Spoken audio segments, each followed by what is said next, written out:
It was Monday night, February 9th, 2026. The reported ransom deadline in Tucson had come and gone hours earlier.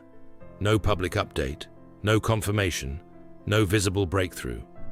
The silence felt heavy, the kind that presses on a community already stretched thin with worry. News cycles continued, but there was little new to say. And in the middle of that silence, something unexpected happened far from Arizona. At 86, Tom Brokaw, the steady voice who guided America through decades of history on NBC nightly news, chose to speak. Not publicly, not in front of cameras, but quietly, in his New York living room, to a small circle of longtime colleagues and friends. What he shared, according to those present, was not about investigation details. It was about something deeper, the emotional framework shaping how Savannah Guthrie is enduring this painful chapter. A private gathering, not a press conference.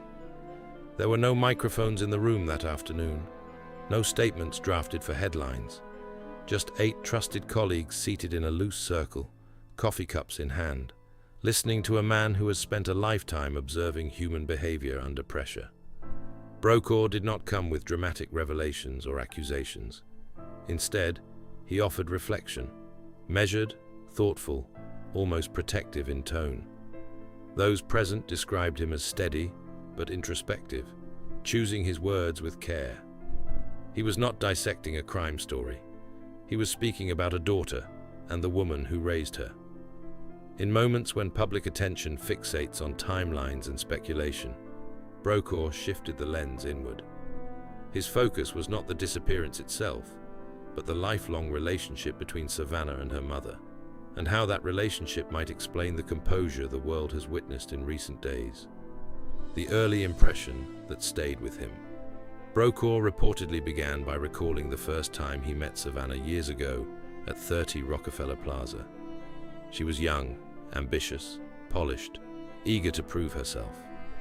But something about her struck him as different. He described noticing a quiet intensity, discipline beyond professional ambition.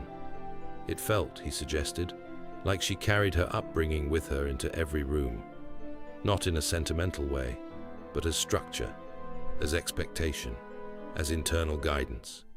He spoke of sensing that her mother's voice had shaped not only her values, but her emotional reflexes. In high-pressure environments, Savannah did not unravel.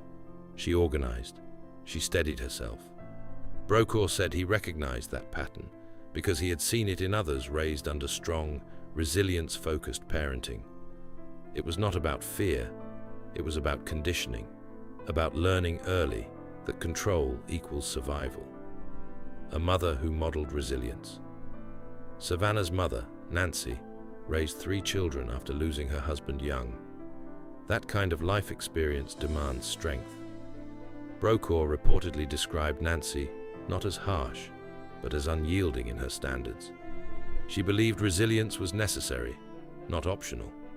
In her world, composure was protection. Emotion had its place, but public steadiness came first.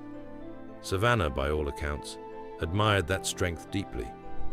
Brokaw shared a story Savannah once told him about being offered the co-anchor position at Today. Instead of unrestrained celebration, her mother reminded her to stay grounded and focused on the work. Savannah reportedly shared that memory with pride. To her, it reflected clarity, not coldness. Approval was tied to discipline. Love was demonstrated through high standards and belief in capability. Watching the public statements, carefully Brokaw then turned to the present moment. He urged those in the room to watch Savannah's recent public messages closely. Notice the structure, he said. Gratitude first, context second, direct appeal last, every sentence deliberate, every pause controlled. He suggested this rhythm was not accidental, it was learned. Savannah's composure on camera, thanking supporters, acknowledging authorities, making a plea without visible panic, mirrors the emotional code instilled in her long ago. It does not mean she is untouched by fear. Rather, it suggests that fear is being managed internally. Brokaw emphasized that different people cope differently, Some release emotion openly. Others rely on structure to endure chaos. Savannah appears to be drawing on a lifetime of training in steadiness during uncertainty, strength as both shield and burden. One of the deeper reflections Brokaw reportedly shared centered on the dual nature of strength. The same discipline that keeps someone upright during crisis can also become heavy over time. Savannah's public presence has remained composed, clear, and measured. Brokaw acknowledged how remarkable that appears, but he also gently questioned the emotional cost. When someone grows up equating composure with worthiness, vulnerability can feel unsafe, even when it is human and necessary. He did not suggest that Savannah lacks emotion, quite the opposite. He suggested she may be carrying more than she allows herself to show. Strength, in this context, is both anchor and armor. It keeps her steady, yet it may also limit how much relief she permits herself to feel publicly. The pressure of expectation. Another theme that emerged was expectation. When a child grows up internalizing high standards from a parent they deeply admire, performance can become intertwined with love. Brokaw reportedly wondered aloud whether part of Savannah's steadiness comes from an instinct to honor her mother's example. Not out of fear, but loyalty. In moments of crisis, reverting to familiar emotional patterns can feel stabilizing. If Nancy modeled resilience during hardship, Savannah may feel compelled to mirror that resilience now. It is a natural psychological response, leaning on the blueprint provided in childhood. Brokaw did not frame this as criticism. Instead, he described it as a testament to the powerful influence parents hold long after children grow up. What happens when the cameras turn off?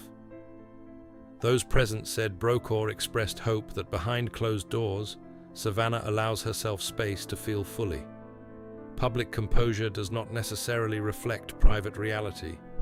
The woman viewers see addressing the nation may also be a daughter grappling with fear in quieter moments. Brokaw, having covered countless national tragedies, understands the tension between public role and personal emotion. He reminded the group that journalists are trained to maintain calm under pressure, but they are not immune to pain. The challenge comes when professional instincts and personal crisis overlap. Savannah's measured tone may serve her well publicly, but he hoped she is surrounded by people who let her put down the armor in private. A hope for reunion and release. As the conversation wound down, Brokaw reportedly returned to hope. He spoke not in predictions, but in prayerful optimism that Nancy would return safely. If that day comes, he said, he hopes something important is spoken between mother and daughter, something beyond resilience or expectation. Perhaps reassurance, perhaps simple affirmation that love does not hinge on perfect composure. Brokaw suggested that sometimes the strongest people still need to hear that they are enough without performing strength. It was a gentle closing thought, offered without fanfare. Not dramatic, not accusatory, just human. Beyond the headlines. In the end, Brokaw's reflections were not about crime details or investigative developments. They were about relationship, about how early lessons shape adult coping mechanisms, about how love and expectation intertwine in complex ways. Savannah Guthrie's public composure during this ordeal has drawn attention. Brokaw's perspective invites viewers to see it not as emotional absence, but as inherited resilience. Whether tomorrow brings answers or continued uncertainty, the deeper story may be about a daughter navigating crisis through the only language of strength she has ever known. And perhaps, when this chapter closes, space will exist not just for relief, but for something quieter and equally powerful, permission to simply be human.